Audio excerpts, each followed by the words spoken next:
आज हमने पढ़ना है क्लास 12 फिजिक्स का यूनिट फर्स्ट, जिसका नाम है इलेक्ट्रोस्टैटिक्स। चैप्टर का नाम है इलेक्ट्रिक चार्जेस एंड फील्ड्स। तो इसको हम समझते हैं। इस चैप्टर में हमने क्या समझना है, इलेक्ट्रिक चार्जेस क्या होता है, उसका एवोल्यूशन कैसे हुआ, फिर इलेक्ट्रिक फील्ड क्या होता है, उससे रिलेटेड कुछ टर्म और भी पढ़ेंगे। तो सबसे पहले हम समझते हैं इलेक्ट्रोस्टैटिक का मीनिंग क्या है। Electrostatics deals with the study of forces, fields and potential arising from a static charge. Electrostatic word साफ साफ बताता है, ये स्टैटिक वर्ड इसमें आ रहा है, इसका मतलब the charge which is at static position. और उसकी हमें क्या पढ़नी है, प्रॉपर्टी पढ़नी है कि कोई चार्ज है वो स्टैटिक है, वो क्या क्या प्रॉपर्टी दिखाता है अपने चारों तरफ, कैसा फील्ड बनाता है या फिर कैसा पोटेंशियल उसके चारों तरफ जनरेट होगा, उसके बारे में हमने इस चैप्टर से सीखना है।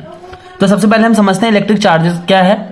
इसके बारे में सबसे पहले थेल्स ने बताया था 600 BC में।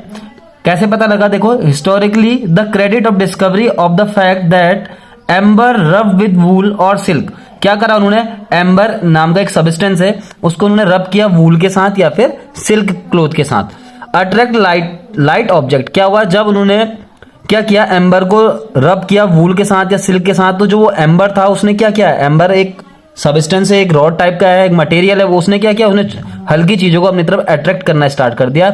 एक एग्जांपल और, जैसे हम अपने सर पे सूखे बालों पे कंघी लगाते हैं तो उससे क्या होता है, उस कंघी को फिर हम हटा दे बालों से तो वो जो भी कंघी हो क्या होती है, इलेक्ट्रीफाई हो जाती है, इलेक्ट्रिफिकेशन हो जाता है उसका, और छोटे छोटे कागज के टुकड़े उससे चिपकने लग जाते हैं।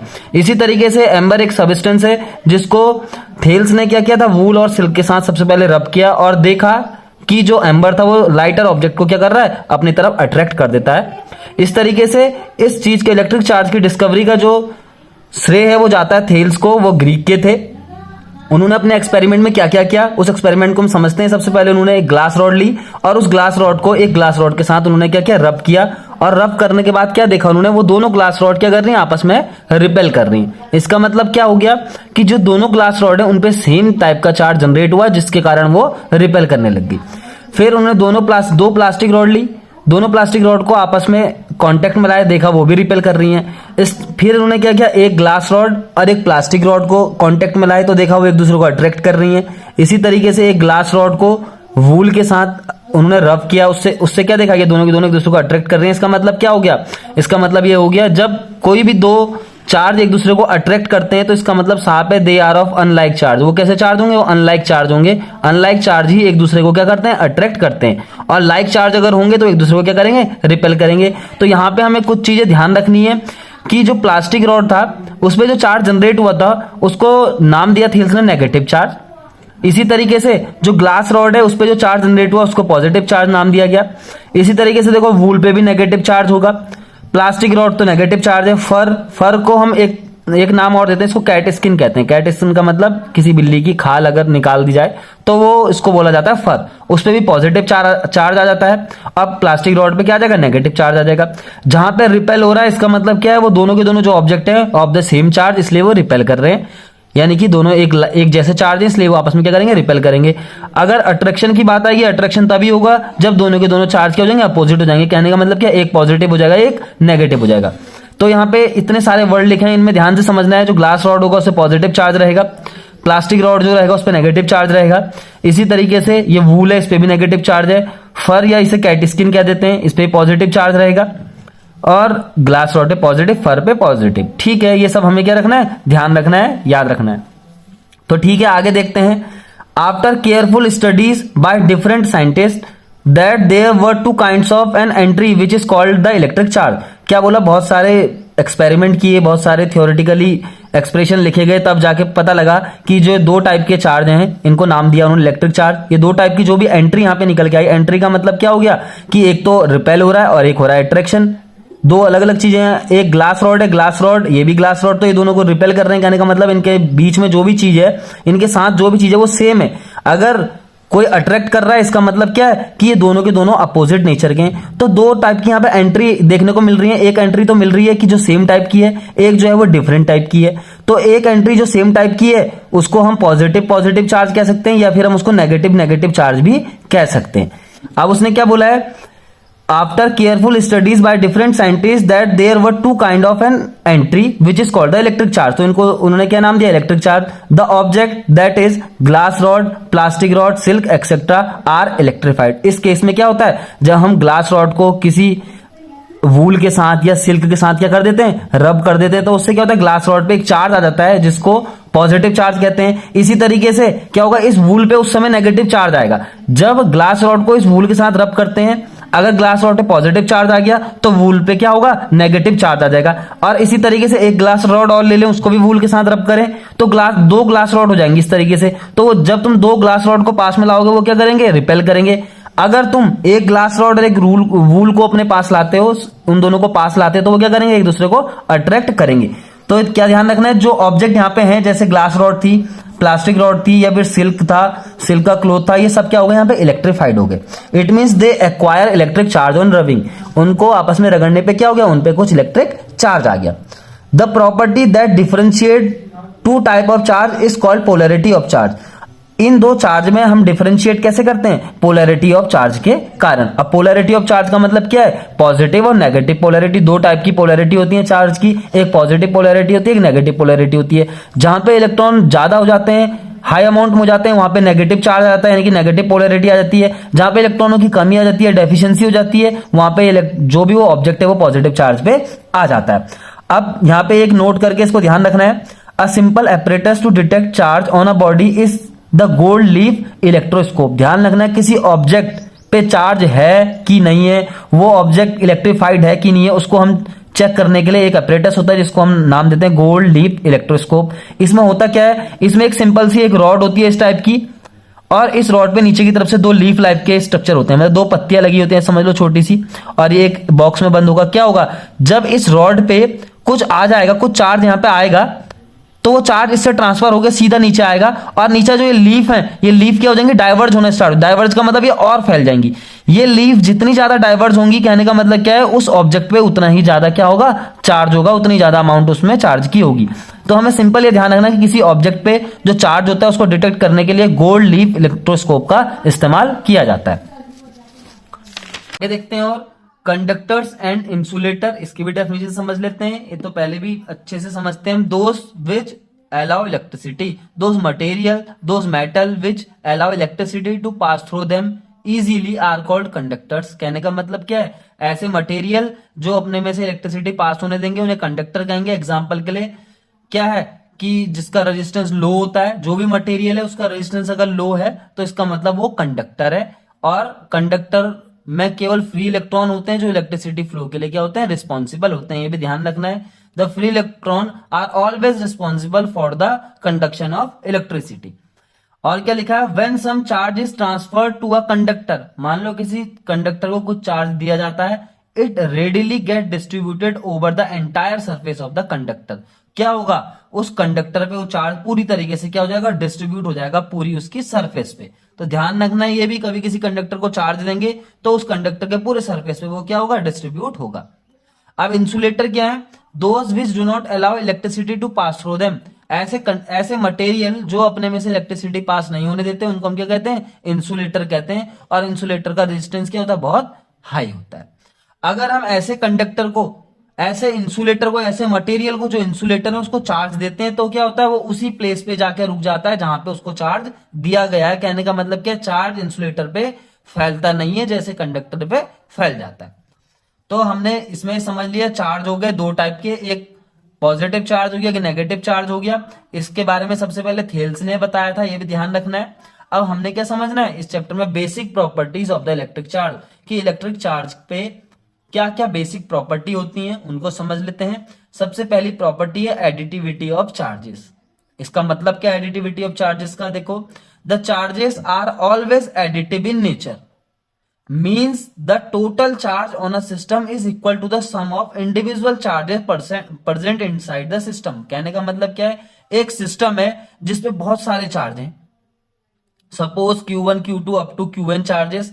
अगर हम उस सिस्टम पे टोटल चार्ज फाइंड आउट करना चाहें तो हम कैसे करेंगे, उन सारे चार्जों को सिंपली सम कर देंगे तो पता लग जाएगा उस सिस्टम पे टोटल चार्ज कितना है। जैसे कि हमारे पास एक पेन है, मान लो इस पेन पे बहुत सारे चार्ज हैं, Q1 Q2 Q3 Q4 Q5।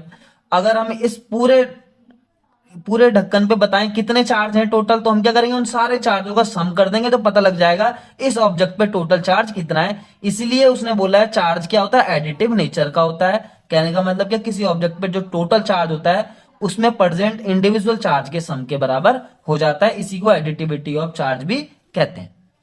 Next क्या है, नेक्स्ट प्रॉपर्टी क्या है चार्ज की, चार्ज इज कंजर्व। चार्ज क्या होता है, हमेशा कंजर्व होता है। तुमने पढ़ा होगा energy is conserve, mass is conserve, similarly charge is conserve. It states that the total charge of the isolated system is always conserve. कहने का मतलब क्या, कोई आइसोलेटेड सिस्टम है उसका टोटल चार्ज क्या रहता है, हमेशा कंजर्व रहता है। आइसोलेटेड सिस्टम का मतलब होता है ऐसा सिस्टम जिसमें कोई और भी आके उसमें क्या ना करे, इंटरफेयर ना करे। समझ लो एक टाइप का बॉक्स है, इसके अंदर दो चार्ज रखे हुए Q1 Q2, कोई तीसरा चार्ज आके इनको अंदर से डिस्टर्ब नहीं करे, या बाहर से आके कोई एक्सटर्नल चार्ज इसके अंदर एंटर नहीं कर पाएगा अगर, तभी इसको हम आइसोलेटेड सिस्टम कहेंगे।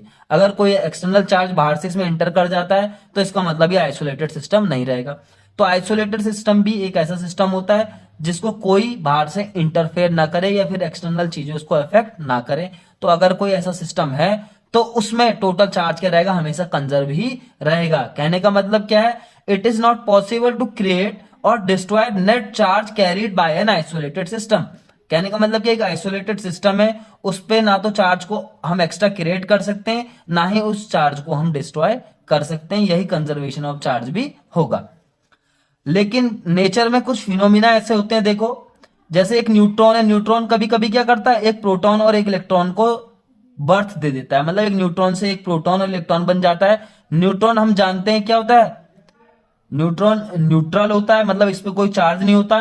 इससे एक प्रोटॉन और एक इलेक्ट्रॉन बन जाता है। ये नेचर का एक फिनोमिना है, जब न्यूट्रॉन अपने में से एक प्रोटॉन और इलेक्ट्रॉन भी निकाल सकता है। लेकिन हमें पता है प्रोटॉन पे एक प्लस चार्ज होता है, इलेक्ट्रॉन पे एक नेगेटिव चार्ज होता है। तो इन दोनों को जोड़ेंगे तो क्या हो जाएगा, टोटल चार्ज फिर से 0 हो जाएगा। तो कहने का मतलब क्या, यहाँ पे भी चार्ज कंजर्वेशन फॉलो हो रहा है। एक न्यूट्रॉन से एक प्रोटॉन और इलेक्ट्रॉन बना, इस पे एक प्लस है, इस पे एक माइनस है, तो टोटल चार्ज क्या होगा, इन दोनों का 0 हो जाएगा। और न्यूट्रॉन का ऑलरेडी चार्ज क्या है, 0 है, इसलिए चार्ज क्या रहेगा, हमेशा कंजर्व ही रहेगा। ये नेचर का एक फिनोमिना है। चार्ज कभी भी क्या होता है, चार्ज कभी भी ना तो क्रिएट होगा ना ही डिस्ट्रॉय होगा। नेक्स्ट प्रॉपर्टी ऑफ चार्ज पढ़ते हैं जिसका नाम है क्वांटाइजेशन ऑफ चार्ज। इसका मीनिंग समझ लेते हैं। The fact that electric charge is always an integral multiple of e is termed as quantization of charge. कहने का मतलब क्या है, ध्यान रखना है, किसी भी ऑब्जेक्ट पे जो चार्ज होगा या फिर जो चार्ज ट्रांसफर होगा एक ऑब्जेक्ट से दूसरे ऑब्जेक्ट में, वो हमेशा ई के इंटीग्रल मल्टीपल के फॉर्म में होगा। इसी को हम क्वांटाइजेशन ऑफ चार्ज कहते हैं। या फिर हम ऐसा कह सकते हैं कि जो चार्ज है जब ट्रांसफर होगा वो केवल ई के इंटीग्रल मल्टीपल का मीनिंग क्या है, या तो ई जाएगा चार्ज किसी ऑब्जेक्ट पे, या फिर किसी ऑब्जेक्ट पे सीधा 2e चार्ज ट्रांसफर हो जाएगा, या फिर 3e चार्ज, या फिर 4e चार्ज। ऐसे करके चार्ज क्या होता है, एक ऑब्जेक्ट से दूसरे ऑब्जेक्ट पे ट्रांसफर होता है। कभी भी चार्ज इस तरीके से ट्रांसफर नहीं होगा। चार्ज जब भी ट्रांसफर होगा किस तरीके से ट्रांसफर होगा, इस तरीके से ट्रांसफर होगा। कहने का मतलब क्या है, इंटीग्रल मल्टीपल ऑफ ई के फॉर्म में। अब ई है क्या, ई is the charge on an electron. एक इलेक्ट्रॉन पे जितना चार्ज होता है उसको ही ई का टर्म से उसको नाम उसको हम देते हैं। ई इक्वल टू क्या होता है एक्चुअली में, एक इलेक्ट्रॉन पे कितना चार्ज होता है, -1.6 इंटू 10⁻⁻19 कूलम। तो एक इलेक्ट्रॉन पे ये चार्ज होता है, इसको हम फंडामेंटल चार्ज भी कहते हैं, या फिर इसको हम एलिमेंट्री चार्ज कहते हैं। The charge less than electron is not possible in whole universe. कहने का मतलब क्या, charge less than e is not possible in the universe. इस ई से छोटा चार्ज पूरे यूनिवर्स में क्या है, पॉसिबल ही नहीं होता है। इसलिए चार्ज जो होता है इसी फॉर्म में हमेशा ट्रांसफर होता है। सबसे पहले चार्ज के क्वांटाइजेशन के बारे में फैराडे ने बताया था। फैराडे ने थ्योरेटिकली बताया था कि जो चार्ज जब भी ट्रांसफर होगा वो केवल ई के स्मॉल ई के इंटीग्रल मल्टीपल के फॉर्म में होगा। बट मिलिकन ने एक्सपेरिमेंटली इसको प्रूव कर दिया था 1912 में, यानी कि 1912 में। इसका एक फॉर्मूला है Q equal to n e. What is Q? Q is the total charge on any object, n is the number of electron which is transferred, e is the charge on the electron. तो ये एक formula है। इस फॉर्मूले से related हमें कुछ numerical भी हम इन्हें करेंगे बाद में। अब हम समझते हैं कूलाम्स लॉ। कूलाम्स लॉ क्या, हमने चार्ज के बारे में जान लिया, चार्ज कहां से हुआ, कहां से एवोल्यूशन हुआ चार्ज का। थेल्स ने सबसे पहले चार्ज के बारे में बताया। चार्ज की कुछ प्रॉपर्टी हो गई। सबसे पहली प्रॉपर्टी तो सिंपल है कि like charges repel each other, unlike charges attract each other. और 3 property, different property of charge भी हम पढ़ चुके हैं। अब हम समझते हैं coulombs law. Coulombs law actually हमें बताएगा क्या, कूलाम्स लॉ बताएगा दो चार्ज अगर आपस में पास रखे हुए हैं तो उनके बीच में टोटल फोर्स जो है वो कितना लगेगा, कैसे लगेगा, ये सब हम इसमें जानेंगे। तो it states that the force of attraction or repulsion between 2 point charges is directly proportional to the product of magnitude of their charges and inversely proportional to the square of distance between them. कहने का मतलब क्या है, अगर हमारे पास दो charge Q1 Q2 r distance से सेपरेट है, मतलब यहां से यहां तक की डिस्टेंस r है, और एक चार्ज ये Q1 है, एक चार्ज Q2 है, तो इन चार्ज के बीच लगने वाला टोटल फोर्स ऑफ अट्रैक्शन भी हो सकता है या फिर रिपल्सन भी हो सकता है। तो टोटल फोर्स जो डिपेंड करता है वो किस पे डिपेंड करता है, is directly proportional to the product of their magnitude, मतलब उन चार्ज का जो मैग्नीट्यूड है उसके प्रोडक्ट पर डिपेंड करेगा। मॉड लगाने का मीनिंग साफ साफ यही है कि मैग्नीट्यूड देखना है हमें, मतलब Q1 Q2 मल्टीप्लाई होकर जब भी बाहर आएगा माइनस साइन हम नहीं ले सकते। इसी तरीके से F inversely proportional to square of distance between them. अब ये दो इक्वेशन बन गई, इन दोनों को आपस में कंबाइन करेंगे तो क्या हो जाएगा, F directly proportional Q1 Q2 by R square. जैसे ही ये प्रोपोर्शनल साइन हट जाएगा, यहां एक कांस्टेंट जोड़ेंगे तो होगा K Q1 Q2 by R square. ये क्या है, the force between two charges, ध्यान रखना है। F इक्वल टू इस K की वैल्यू सब्स्टिट्यूट कर दी 1/4 पाई एप्सिलॉन नॉट। ये क्या value experimentally theoretically prove value है, इसकी वैल्यू होती है 1/4 पाई एप्सिलॉन नॉट की 9 × 10⁹ न्यूटन मीटर स्क्वायर पर coulomb square. What is coulomb, ये जो C है ये कूलाम है, ये यूनिट ऑफ चार्ज है। ध्यान रखना है ये फॉर्मूला तभी तक वैलिड होगा, दो charge if charges is located in air और वैक्यूम। अगर ये दोनों चार्ज का जो सिस्टम है या तो ये एयर में रखा हो या वैक्यूम में रखा हो, तब तक ये फॉर्मूला क्या रहेगा, वैलिड रहेगा। जैसे कोई अनदर मीडियम में चार्ज रख दें, जैसे हम किसी वाटर में रख दें या फिर किसी दूसरे मटेरियल में इस चार्ज को रख दें, तब K की वैल्यू कुछ इस तरीके से हम लिखेंगे 1/4 पाई एप्सिलॉन नॉट और एप्सिलॉन R। कहने का मतलब क्या है, एप्सिलॉन नॉट के साथ एप्सिलॉन R भी आ जाएगा। क्या लिखा है, when charges are located in other medium than air और वैक्यूम। कहने का मतलब क्या है, जब ये चार्ज का सिस्टम एयर और वैक्यूम के अलावा किसी और मीडियम में रखा हो, तब जाके K की वैल्यू हम ये यहां पे सब्स्टिट्यूट करेंगे इस फॉर्मूले में। आगे चलते हैं। Epsilon not is the permittivity of the free space, और जो एप्सिलॉन R आ रहा है इसको बोलते हैं relative permittivity of the medium, जिस मीडियम में वो चार्ज रखे होंगे। एप्सिलॉन नॉट की जो न्यूमेरिकल वैल्यू होती है उसको भी ध्यान रखना है, 8.85 × 10⁻⁻12 कूलाम स्क्वायर पर न्यूटन पर मीटर स्क्वायर।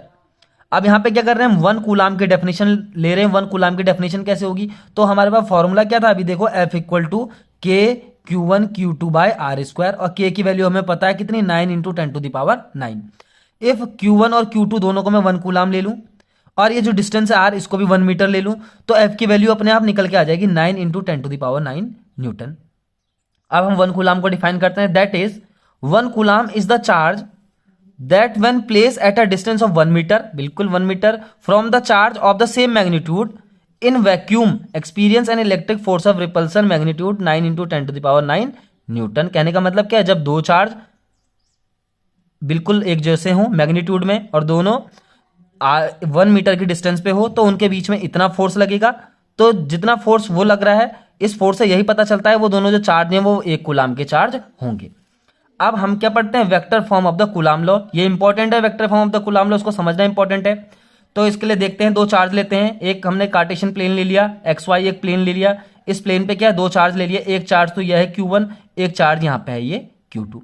Q1 चार्ज का जो पोजीशन वेक्टर है उसको हम इस तरीके से R1 से रिप्रेजेंट करेंगे, Q2 चार्ज का जो पोजीशन वेक्टर है उसको R2 से रिप्रेजेंट करेंगे। अब देखते हैं, let position vector of Q1 and Q2 are R1 and R2 respectively. Vector leading from 1 to 2, अगर हम बात करें डायरेक्शन 1 से लेकर 2 तक, मतलब ये 1 है और डायरेक्शन कहां को है, 2 तक। देखो हमने यहाँ पे ये एरो खींचा हुआ है, तो ये क्या है, डायरेक्शन दिखा रहा है चार्ज की Q1 से लेके Q2 तक। ठीक, अब हम क्या करेंगे, यहाँ पे R21 निकालेंगे। तो R21 कैसे निकलेगा, ध्यान से देखो, ये एक वेक्टर है, इसी तरीके से ये दूसरा वेक्टर है। अगर मैं इस वेक्टर को प्लस इस वेक्टर को जोड़ दूं तो ये वाला वेक्टर मिल जाएगा मुझे। ट्रायंगल लॉ ऑफ एडिशन इस तरीके से हमने पहले भी कर चुके हैं। इस तरीके से एक वेक्टर है, मान लो वेक्टर ए, और स्टीप कंसेक्यूटिव वेक्टर इसके आगे वेक्टर बी है, इस तरीके से। तो इन दो वेक्टर का जो रिजल्टेंट निकलेगा, क्या निकलेगा, ये third side of the triangle निकल के आता है, ये इन दोनों का रिजल्टेंट होगा। तो R equal to A plus B हम लिख सकते हैं। सिमिलरली हम यहाँ पे लिखेंगे R1 plus R21 equal to R2। देखो R1 plus R21 equal to R2, तो उस तरीके से यहाँ से R21 निकल के आ जाएगा, R2 माइनस R1 आराम से निकल जाएगा। हम क्या लिखेंगे, R1 plus R21 equal to R2, ये ट्रायंगल लॉ लग जाएगा, R1 plus R21 equal to R2। तो इस तरीके से यहां से R21 जब निकलेगा तो कैसे निकलेगा, R2 माइनस R1 इस तरीके से, और उनके ऊपर हम वेक्टर फॉर्म लगा देंगे। अगर मैं R12 निकालने की बात करूं तो R12 के लिए मुझे दूसरा फिगर भी बनाना पड़ेगा। कैसे फिगर बनेगा, इसका फिगर बना के देखते हैं। तो फिगर कैसे बनेगा, देखो दो चार्ज ले लेते हैं यहाँ पे, एक चार्ज ले लिया मैंने Q1 और दूसरा चार्ज में यहाँ पे क्या ले लेता हूँ, Q2 ले लेता हूँ। अब इसका पोजीशन वेक्टर बनाऊंगा मैं इस तरीके से, इसका पोजीशन वेक्टर क्या बनेगा, ये इसका पोजीशन वेक्टर R1 बन जाएगा, इसका भी पोजीशन वेक्टर बना लूंगा मैं, तो इसका पोजीशन वेक्टर क्या बन जाएगा, R2 बन जाएगा। अब हमने पहले कहां से कहां तक, इस तरीके से मैं इसको मिला देता हूं। चलो पहले हमने क्या करा था, ये इसका पोजीशन वेक्टर हो गया Q1 का, ये इसका पोजीशन वेक्टर होगा। पहले हम Q1 से Q2 की तरफ को लीड कर रहे थे, अब हम Q2 से Q1 की तरफ को लीड करेंगे, तो ऐसे एरो लगा देंगे। तो यहां पे क्या बनेगा, देखो ट्रायंगल का लॉ क्या बनेगा, R2, ध्यान से देखते हैं, R2 प्लस ये क्या 2 से लेके 1 की तरफ को लीड कर रहे हैं, तो इसको हम R12 पढ़ेंगे। ध्यान रखना है 2 से लेके 1 की तरफ को हम क्या कर रहे हैं, लीड कर रहे हैं, ये ध्यान रखना है। तो R2 प्लस क्या हो जाएगा, R12, देखो R2 plus R12 equal to R1, या फिर R12 क्या निकलेगा, ये R2 उधर माइनस में चल जाएगा, इस तरीके से R12 equal to R1 minus R2। Similarly हम इन दो इक्वेशन से क्या लिख सकते हैं कि R12 माइनस R21 के क्या होगा, बराबर होगा, बिकॉज बोथ आर सेम। अगर मैं यहां से माइनस बाहर ले लेता हूं, देखो इस तरीके से, तो क्या बच जाएगा अंदर, R1 माइनस R2 बच जाएगा, तो सेम चीज आ जाएगी। तो हम लिख सकते हैं R12 equal to minus R21। Both figure are the same but different in direction. It is directed towards 1 to 2, it is directed toward 2 to 1। अब क्या करते हैं हम, डायरेक्शन दिखाने के लिए सबसे मेन क्या करते हैं, यूनिट वेक्टर निकालते हैं। जैसे I cap, J cap, K cap, X axis, Y axis और जेड एक्सिस के यूनिट वेक्टर होते हैं, डायरेक्शन वेक्टर होते हैं। इसी तरीके से हम यहाँ पे यूनिट वेक्टर निकालेंगे, इस R21 का भी और R12 का भी। जब R21 का यूनिट वेक्टर निकालेंगे तो क्या डेफिनेशन क्या थी, unit vector of R21 equal to vector of R21 upon mod of R21। अगर मैं R12 निकालूं, इसका क्या हो जाएगा, vector of R12 upon mod of R12। और जिस तरीके से R vector of R12 is equal to negative of vector R21, similarly R cap of 21 is equal to minus R cap of 12। it means क्या है कि ये दोनों की दोनों क्या है, अपोजिट डायरेक्शन में। if I have to find F21, what is F21, the charge to the force on charge to due to 1, F21 equal to क्या होगा, 1/4πε0 Q1 Q2 by R square. What is R square, the distance between Q1 and Q2। और हमें distance कौन सी लेनी है, R21 क्यों नहीं लिखा हमने यहाँ पे, R12 क्यों नहीं लिखा। R21 का मीनिंग क्या है, 1 से लेकर 2 की तरफ को डायरेक्टेड है, यानी कि पहले वाले फिगर की बात हो रही है। तो हम उसका यूनिट वेक्टर लगा देंगे R∩21। R∩21 क्या रिप्रेजेंट कर रहा है, डायरेक्शन को रिप्रेजेंट कर रहा है कि कहां से कहां को डायरेक्टेड है। कहां से कहां को डायरेक्टेड है, ये 1 से लेके 2 की तरफ को डायरेक्टेड है। अब मैं इस R21 की जगह vector R21 upon mod R21 भी यहां पे लिख सकता हूं। तो ये फॉर्मूला कुछ इस तरीके से रिड्यूस हो जाएगा। ध्यान से देखो, F21 equal to 1/4πε0 Q1 Q2, ये R21 है। इस R21 के जगह मैं क्या पुट करूंगा, यहाँ पे मैं R21 की जगह क्या पुट करूंगा, vector R21 upon mod of R21, इस तरीके से। तो ऊपर R21 आ जाएगा देखो, और ये R21 नीचे आ जाएगा एक और दो पहली से हैं, तो ये क्या हो जाएगा, R21 का होल क्यूब। तो इस तरीके से F21 का मीनिंग क्या हो गया कि the force leading from 1 to 2 is equal to. Similarly तुम्हें ध्यान रखना है कि the force leading from 2 to 1 will be the same because the distance between them is not change here, therefore the force between them will be not change but will be in the opposite direction. यही ध्यान रखना है हमें। और इस तरीके से मैं यहाँ पे इसका स्क्वायर लगा के और R21 का क्या लिख दूंगा, यूनिट वेक्टर लिख दूंगा। तो ये क्या हो गया, कूलाम के लॉ का एक वेक्टर फॉर्म हमने यहाँ पे बना के तैयार कर दिया। अब हम कुछ न्यूमेरिकल करते हैं बेस्ड ऑन इलेक्ट्रोस्टैटिक्स। तो सबसे पहला क्या है, डायमेंशन ऑफ एप्सिलॉन नॉट निकालना है हमें। तो डायमेंशन निकालने के लिए हमें इसका फॉर्मूला लिखना पड़ेगा। सबसे पहले इसका फॉर्मूला क्या था, F equal to 1/4πε0 Q1 Q2 by R square. तो यहाँ से एप्सिलॉन नॉट का डायमेंशन निकालना है, तो हम 4πε0 को इस तरफ ले जाएंगे और क्या हो जाएगा वो Q1 Q2 bye FR square. अब हमें क्या करना है, एप्सिलॉन नॉट का डायमेंशन निकालना है। तो 4π का तो कोई डायमेंशन होगा नहीं, तो बचेगा कुल मिला के ये इस तरीके से।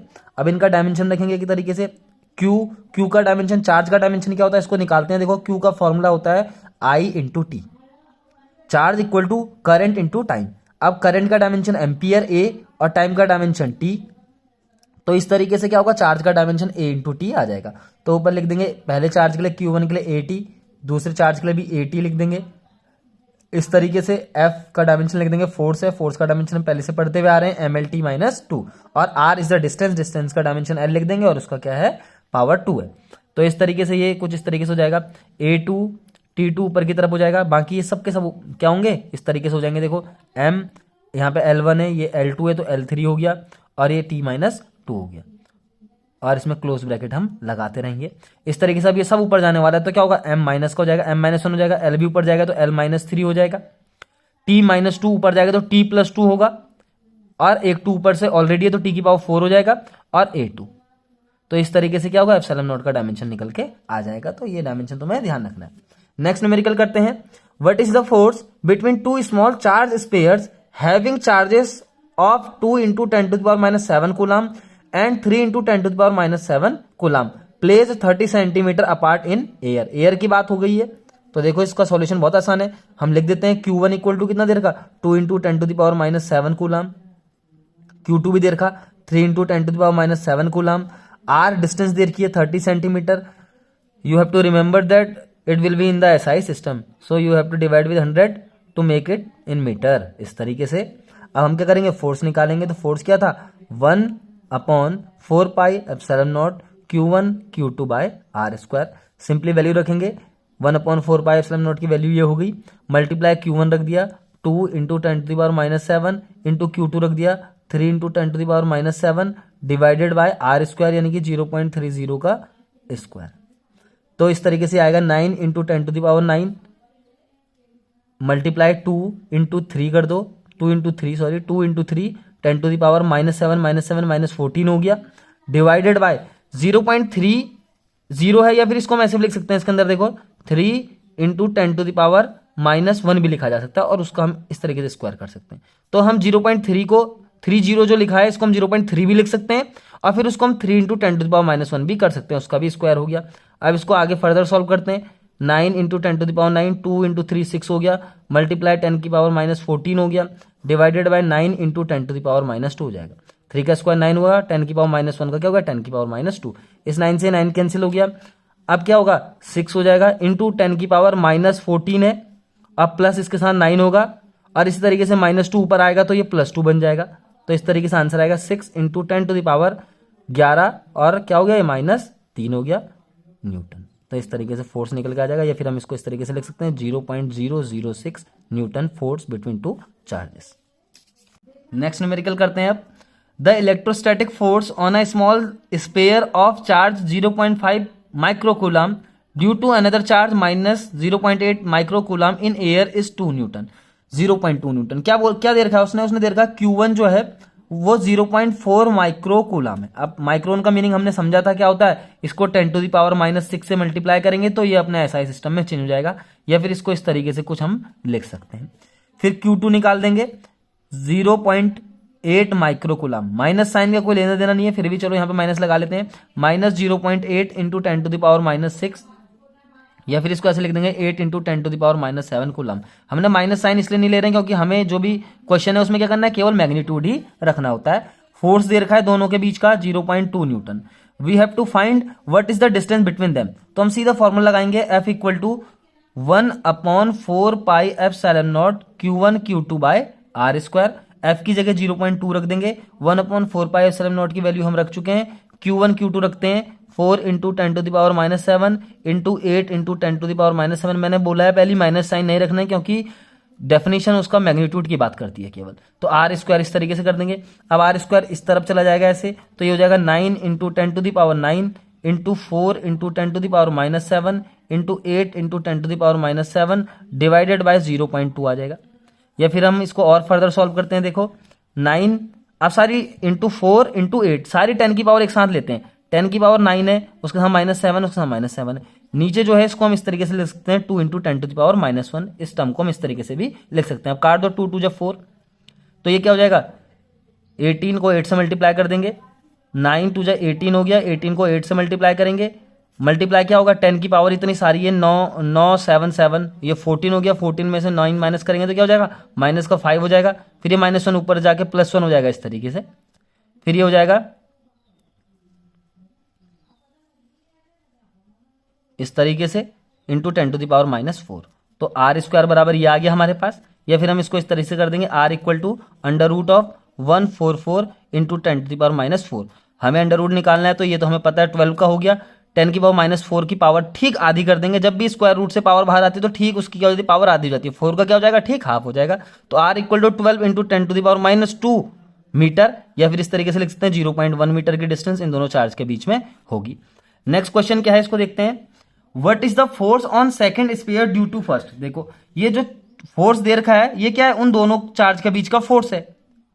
अब हमें क्या करना है, हमें फोर्स निकालना है सेकंड स्पेयर के कारण पहले स्पेयर पे कितना फोर्स लग रहा है। तो इसको बिल्कुल अपने दिमाग में फिट करना है। पहला स्पेयर सेकंड स्पेयर पे जितना फोर्स लगाएगा, सिमिलरली सेकंड स्पेयर भी पहले स्पेयर पे उतना ही फोर्स लगाएगा, बट डिफरेंस इतना होगा, दे आर अपोजिट डायरेक्शन। कहने का मतलब क्या है, उसका आंसर भी 0.2 ही न्यूटन ही होगा। इसका आंसर भी 0.2 न्यूटन ही होगा।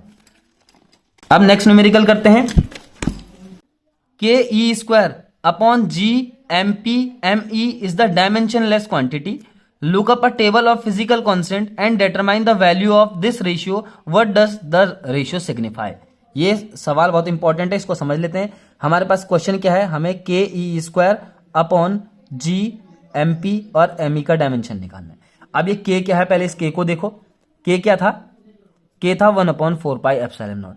मतलब हमने क्या करना है, एप्सिलॉन नॉट का जो डायमेंशन निकाला था उसको यहाँ पे पुट करना है, उसका रिवर्स कर देना है। ठीक, तो के का डायमेंशन हमने क्या निकाला था एप्सिलॉन नॉट का, तो एक बार दोबारा निकाल लेते हैं, क्या प्रॉब्लम है।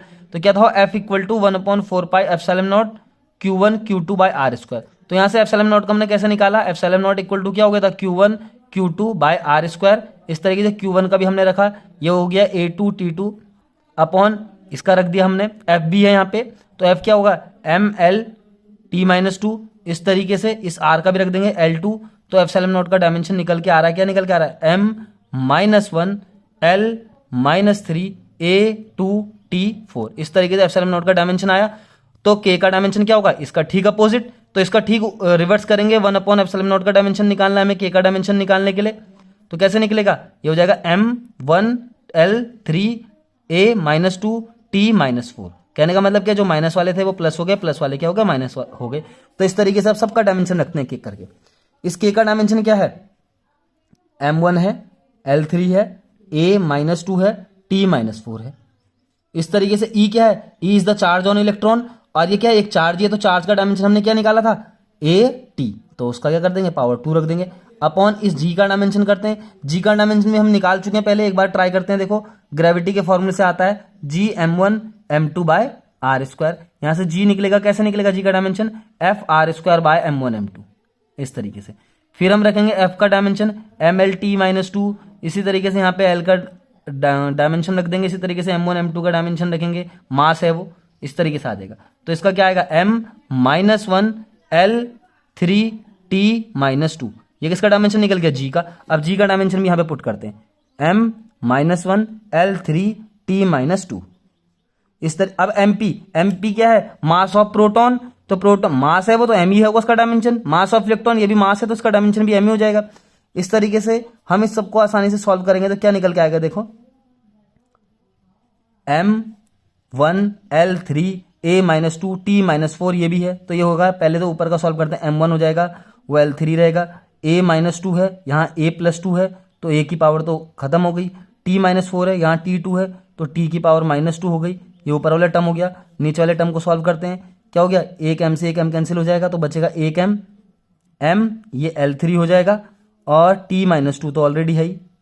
तो ध्यान से देखो, यहाँ भी M1 है, यहाँ भी M1 है, ये सब कैंसिल, L3 से L3 कैंसिल, T-2 से T-2 कैंसिल, तो बचेगा क्या, M0 L0 T0 A0। कहने का मतलब क्या है, जो भी ये क्वेश्चन था हमारे पास, ये एक क्या है, डायमेंशनलेस क्या है, क्वांटिटी हो गई है। अब हमें क्या करना है, अब हमें इस जो भी है ये रेशियो, इस रेशियो को हमें डिटरमाइन करना है, इस रेशियो की वैल्यू कितनी निकल के आएगी। तो देखते हैं, के की वैल्यू रखेंगे, सब वैल्यू एक करके रखेंगे तो हमें समझ में आ जाएगा कि इसकी वैल्यू कितनी आएगी। ई की भी वैल्यू रख देंगे, 1.6 इंटू 10⁻⁻19 कूलाम, उसका स्क्वायर कर देंगे। इसी तरीके से जी का भी रखेंगे, जी की वैल्यू क्या थी, 6.67 into 10⁻11 into MP, mass of proton कितना है, 6.67 10⁻20 -27 किलोग्राम। इस तरीके से ये मास ऑफ इलेक्ट्रॉन आएगा यहाँ पे 9 इंटू 10⁻31 किलोग्राम। अब ये सारा वैल्यू हम क्या करेंगे, सॉल्व करेंगे, तो हमारे पास एक आंसर आएगा। 2.3 इंटू 10⁻39।